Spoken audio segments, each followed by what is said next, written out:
Avant de commencer cette vidéo, je vous précise une fois de plus que l'épisode est en VOSTFR dans la description, donc n'hésitez pas à le visionner si ce n'est pas encore fait. Bon visionnage. Salut tout le monde, ici Pekajinka et bienvenue dans la review de l'épisode 3 de Beyblade X qui s'intitule Team Persona, qui a adapté le chapitre 2 du manga et qui a ajouté 2-3 petits éléments sur lesquels on va revenir. Et vous allez voir que c'est un épisode que j'ai quand même vachement apprécié de mon côté. Avant de commencer, je vais revenir sur un commentaire du coup de l'ancienne review, donc la review de l'épisode 2, qui est du coup un commentaire un peu nostalgique, mais qui revient un peu sur cet épisode-là aussi. C'est un commentaire de Askelad 187 qui nous dit depuis Metal Fight, c'est le premier animé Beyblade qui me redonne envie, même si j'ai cru comprendre qu'il serait dans la lignée de Burst au niveau des combats, c'est-à-dire réaliste, ce qui m'a fait décrocher Burst milieu saison 1. Et je dis milieu, mais ça avait été dur d'y arriver. Ce qui me plaisait dans Beyblade, c'était le mélange de fantasy, ce côté démesuré mélangé au côté sportif avec les championnats, avec derrière une intrigue assez sérieuse, toute proportion gardée, mais je trouve que l'intrigue avec Ziggurat n'a pas à rougir face à certains animés dits matures. Je trouve aussi. De ce que j'ai vu de Burst, on a perdu ce côté épique et les toupies n'étaient pas... que de simples jouets. J'ai vu un épisode de Quad Drive par curiosité, mais forcé de constater que c'est là aussi très plat. Mais j'aimerais laisser une chance à Beyblade X car les personnages me plaisent bien, surtout Nanahiro que j'ai hâte de découvrir puisqu'elle joue plusieurs personnages et possède plusieurs bays. Les designs des bays ne me plaisent pas trop, j'ai cette impression qu'ils vont faire plus simple, épuré. Je ne sais pas si c'est un terme approprié, mais du coup elle ressemble pas mal, et c'est dommage. Mais vu les tonnes de bays de beurre, je comprendrais qu'ils soient à court d'idées aussi. Ce que j'adore par contre, l'OP qui tourne en boucle quand je suis sur les projets, le design de Nanahiro. Bon, et bah du coup, merci pour ton commentaire déjà. Comme d'habitude, n'hésitez pas à poster votre avis sur l'épisode dessous cette vidéo. Je vous lirai avec grand plaisir si j'ai quelque chose à raconter dessus. Et ce qui m'avait intrigué avec ce commentaire, moi, c'était effectivement le, euh, le retour un peu aux sources que faisait Beyblade X sur certains points. Du coup, notamment via l'animé, le scénario, etc. Et ce que j'ai un peu l'impression de revoir avec le commentaire du coup de ce très cher Askelad, c'est que on est sur quelque chose de bien plus mature et je suis désolé, mais je suis d'accord. Je suis quand même relativement d'accord. Je sais qu'il y a des personnes comme Playmaker par exemple qui trouvent pas que ce soit plus mature que Burst. Pour moi, il y a un véritable gap rien qu'en termes d'ambiance entre X et Burst de maturité. Déjà, on n'est pas sur la même tranche d'âge, ça se voit. Genre, les personnages protagonistes sont plus âgés, overall, c'est-à-dire que la catégorie sur laquelle on s'intéresse, c'est plus du. Allez, vas-y, on va dire 14-15 ans. Et Burst, c'était clairement du 10-12 ans. Et clairement, le côté sportif, épique, prise au sérieux aussi, tu vois. Je trouve qu'il est bien plus présent dans Beyblade X ce que c'était le cas dans Burst. Donc effectivement, je suis assez d'accord avec ce commentaire. Et on va revenir un peu sur ce côté prise au sérieux. Prise au sérieux, côté stratégique, etc., qui a beaucoup été exploité dans cet épisode. Bref. Pour parler de l'épisode du coup d'aujourd'hui, il y a, on va dire, deux moitiés bien distinctes. Il y a la moitié qui est accordée à la fin du combat Multi versus la Team Persona avec le combat Kamen X versus Multi, du coup. Multi qui va changer de tenue et de bail. Donc effectivement, c'est un combat qu'on a déjà vu, c'est un combat dont on connaît l'issue. Il n'y a pas gros éléments de changement d'un combat à l'autre.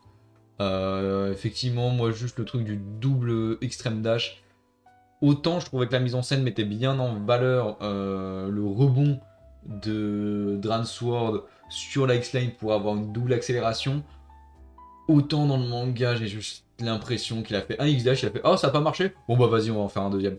Et je trouve ça un peu dommage d'avoir mal interprété ce truc à ce niveau-là parce qu'effectivement on comprend pas vraiment pourquoi au deuxième X-Dash ça marche. Ou alors, moi l'impression que ça m'a donné aussi c'est oh bon bah, c'est une technique craquée, on peut la spammer tant que ça marche et puis voilà quoi. J'ai trouvé ça un peu dommage. J'ai trouvé ça un peu dommage, la manière dont ça a été mis en scène aussi. Il y a un moment aussi où Kamen X a stoppé le temps. Alors, je pense personnellement que c'était de la mise en scène. Que c'était juste pour montrer que c'était quelque chose d'unique, de rapide, qu'on ne peut pas voir. Et Je pense pas que ça mènera à quelque chose de fantaisiste. Tout du moins, je l'espère pas, parce qu'effectivement, si on suit la mouvance du manga, là, on est vraiment, on a mis les pieds dans le plat, quoi. C'est-à-dire que c'est réaliste, c'est compétitif. Les seules bestioles que vous allez voir, c'est dû au 4X system. Euh, non, je veux qu'on reste sur quelque chose de réaliste pour cette saison, pour montrer justement qu'on peut avoir une histoire intense et intéressante sans avoir besoin d'y rajouter des histoires de Snake Pit, de Red Eye, etc. Et pour prouver aussi que c'est peut-être un peu ça qui a tué Beyblade Burst. Mais, mon avis, on y reviendra le 30 novembre.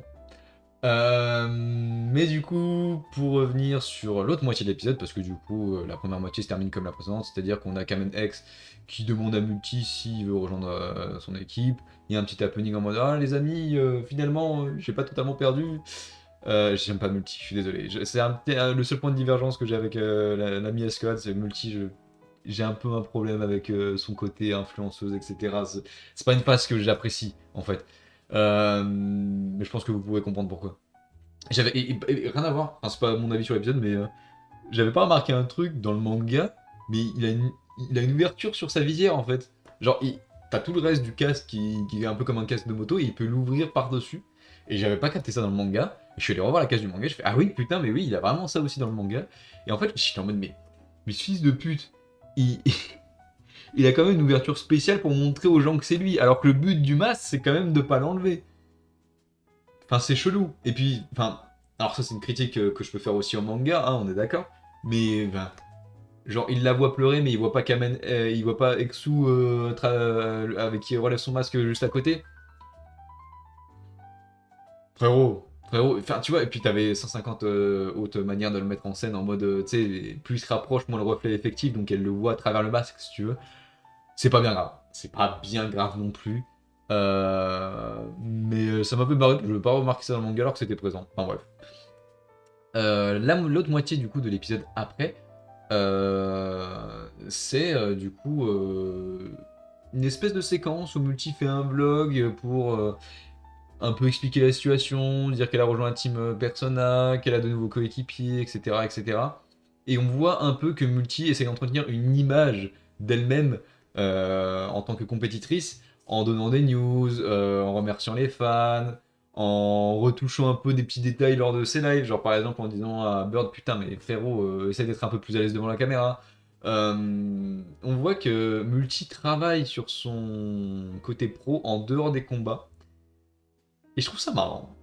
Je trouve ça marrant comme aspect à aborder parce que même si ça avait été un peu survolé par le manga, là on rentre vraiment dedans et d'autant plus que ça permet de renforcer un peu le lien des différents membres de la team Persona, surtout qu'il y a une séquence après où Multi explique que toute cette mise en scène, tout ce côté un peu influenceuse, popularité, etc., c'est qu'un moyen pour atteindre son véritable objectif qui est de grimper la X-Tower. Et là où ça va être intéressant, c'est que Bird va intervenir en disant mais c'est aussi mon objectif et qu'elle lui dit que du coup, si c'est aussi son objectif, il doit avoir envie de s'entraîner, d'être plus fort, etc. Et que même s'il est pas fou pour l'instant, et bah elle le respecte quand même pas mal et elle le défie un peu en lui disant bon, les matchs se font en 3 par 3, même si tu perds, Kamen et moi on peut gérer, mais tu vas pas te contenter de ça. Tu vas pas avoir envie de te faire carrer par nous. Et je trouve ça intéressant qu'elle l'ait défié comme ça parce que ça veut dire qu'elle reconnaît un peu sa valeur d'une certaine façon, ou tout du moins qu'elle en attend un peu de lui. Et je trouve que ça renforce, encore une fois, le lien entre elle et Bird d'une certaine façon, une sorte de respect un peu mutuel, qu'on n'a pas forcément eu le temps d'aborder dans le manga, parce qu'effectivement ça va beaucoup plus vite, on aborde directement plus factuellement les événements, et puis c'est notre interprétation tout simplement. Mais effectivement je ressens moins ça dans le manga, et c'est cool. C'est cool du coup d'avoir une autre interprétation de l'histoire à ce niveau-là.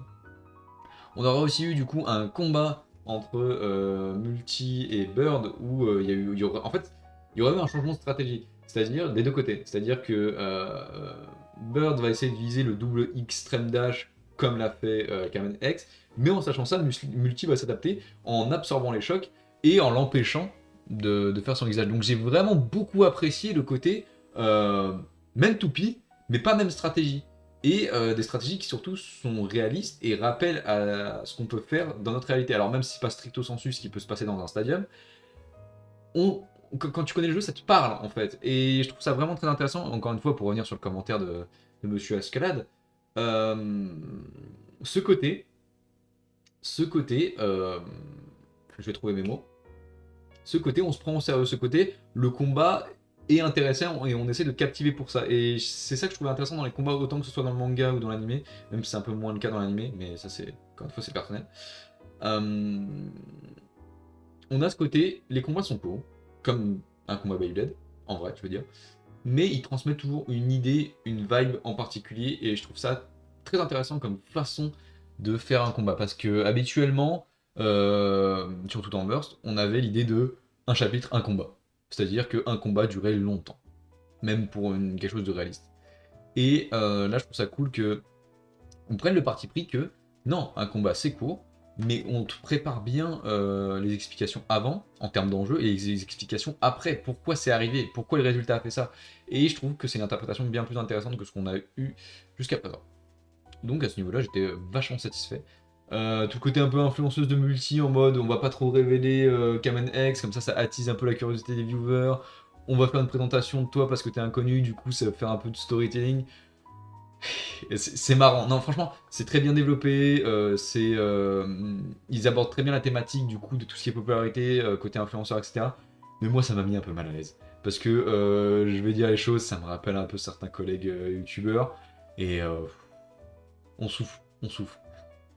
Donc ça me dérange pas de voir ça dans Beyblade X, hein. C'est des thématiques vachement actuelles et qui sont vachement en rapport avec le côté compétitif, donc c'est cool.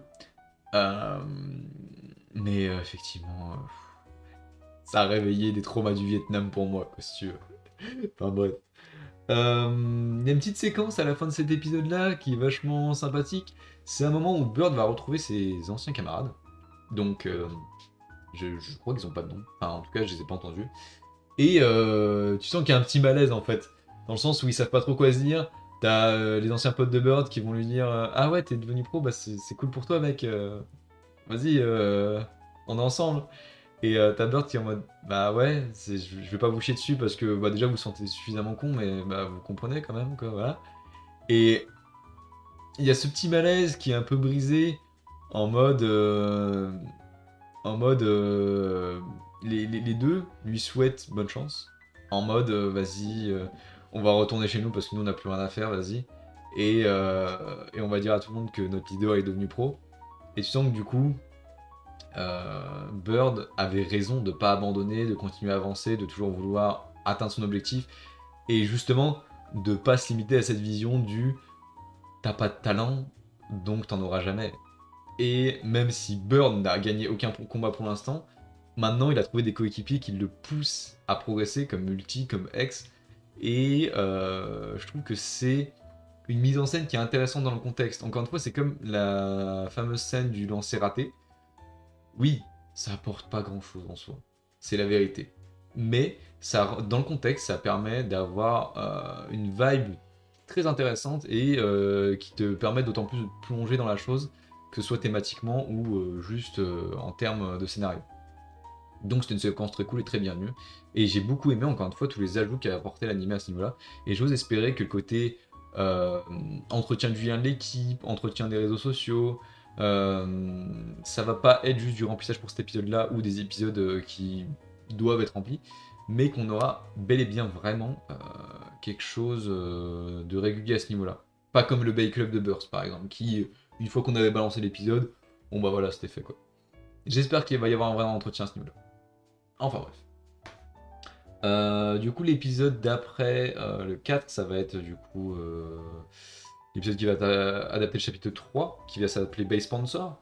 C'est un épisode qui, je pense, va rentrer en 20 minutes, hein. On va pas s'arrêter en plein milieu et déborder sur l'épisode 4. Sincèrement, le contenu de base n'était pas très lourd. Donc moi j'attends juste de voir comment ils vont mettre du remplissage par-ci par-là. Voir si c'est pertinent. Donc j'attends l'épisode. mais pas avec une aussi grande impatience que ce qu'on nous avait vendu dans cet épisode-là, en mode, regardez, on va rajouter des petits trucs par rapport à la team Persona, etc. Donc voilà. Rendez-vous la semaine prochaine, du coup, les amis. Vous vous en doutez, du coup, j'ai pris la décision d'attendre les sous-titres anglais pour faire la voix SFR, histoire d'être sûr de ce que je dis, et puis de prendre le temps, en fait. Donc il y aura des reviews tous les mercredis si on s'en tient à ce rythme-là au niveau des fans sub anglais. Moi, je vous dis à la semaine prochaine. Et puis, comme d'habitude, n'hésitez pas à me dire ce que vous avez pensé de l'épisode en commentaire. C'était Pegajinka. Bye tout le monde.